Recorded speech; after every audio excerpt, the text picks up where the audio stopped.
For today's video, magluluto ulit tayo. Binagoongan with talong. So, paano ba yan? Magta-transition na naman tayo. Hindi pa gayat kasi eh. So, ganito lang kadali yan, oh.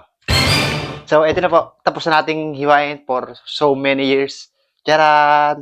Sabi siya, malapit na transition lang yan eh. So, meron tayo ditong bawang sibuyas, kamatis, sili, talong, shrimp paste, tapos yung pork natin. So, paano? Tara, simulan natin lutuin. Bigyan natin yung mantika.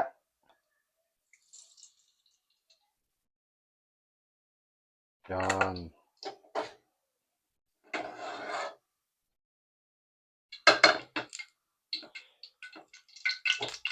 So, una natin gagawin guys, lulutuin muna natin yung talong at saka yung pork natin. So, para mas mapabilis ang proseso natin.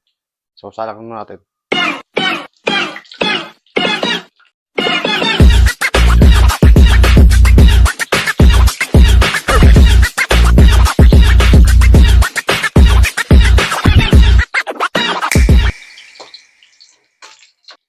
So, ayan, yung talong pwede na yung ganyan na texture.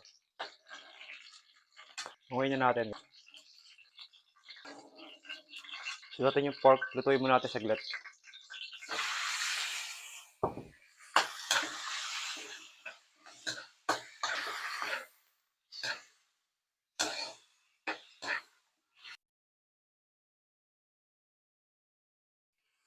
Ibigay natin yung kamatis.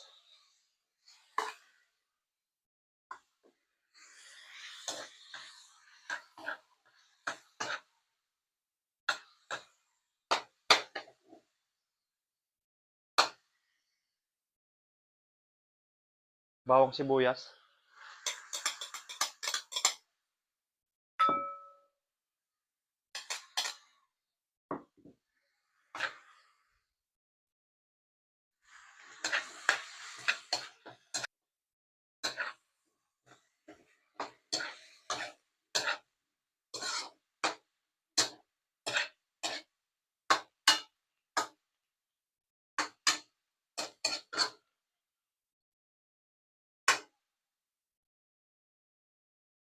Ibigay natin ng patis.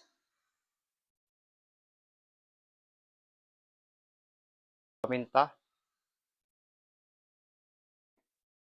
Garlic powder. Onion powder.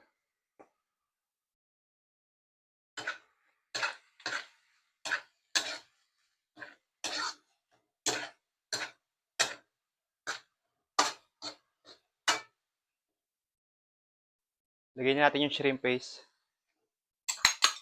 Or bagoong.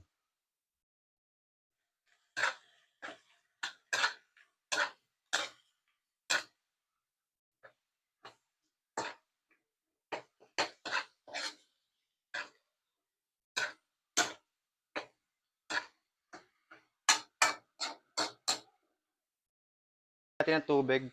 Palambutin natin yung pinaka-meat niya.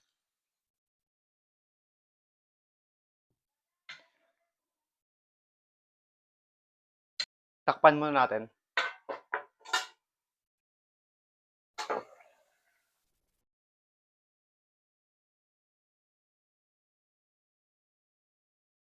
Lagyan natin ng sili pero optional. Bala kayo. Diskarte nyo yan.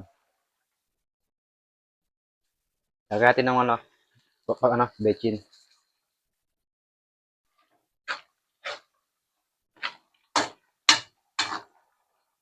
Pero kasi ako ginawa dito chili garlic. Lagyan natin na konti.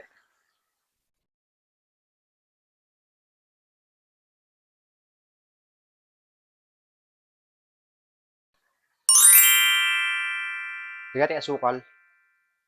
Balas lang natin.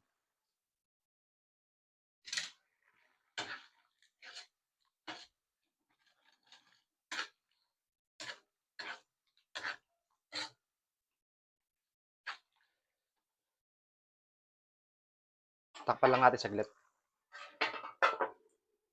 Lagyan na natin yung talong.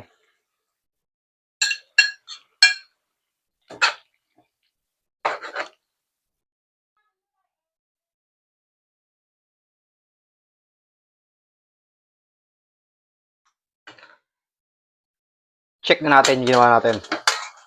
na binagoongan. May talong. Look at that, oh. Sarap. Sarap sa bahaw nito, guys. Tikman muna natin.